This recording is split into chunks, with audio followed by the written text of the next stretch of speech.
Sydney बोन्डी बीच हजारौं मानिसहरू हाँसिरहेका थिए, बालबालिका खेलिरहेका थिए। यहुदी पर्व हनुखा मनाइदै थियो, तर केही सेकेन्डमै सबै खुसी आतंकमा बदलियो। 14 डिसेम्बर 2025 आइतबार अस्ट्रेलियाको सिडनी स्थित बोन्डी बीचमा यहुदी समुदायको पर्व मनाउन परिवारसहित ठूलो संख्यामा मानिस उपस्थित थिए। सबै कुरा सामान्य देखिन्थ्यो। कसैले सोचेकै थिएन यो दिन इतिहासकै डरलाग्दो दिन बन्नेछ।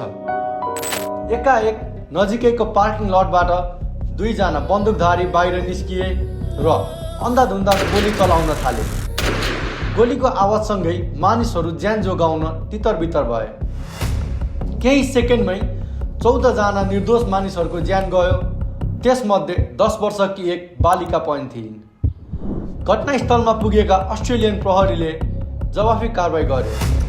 50 वर्ष एक आक्रमणकारी घटनास्थलमै मारिए र 24 वर्षे अर्को आतंककारी गम्भीर अवस्थामा अस्पताल भर्ना भए। यस घटनाले देश नै स्तब्ध बनायो।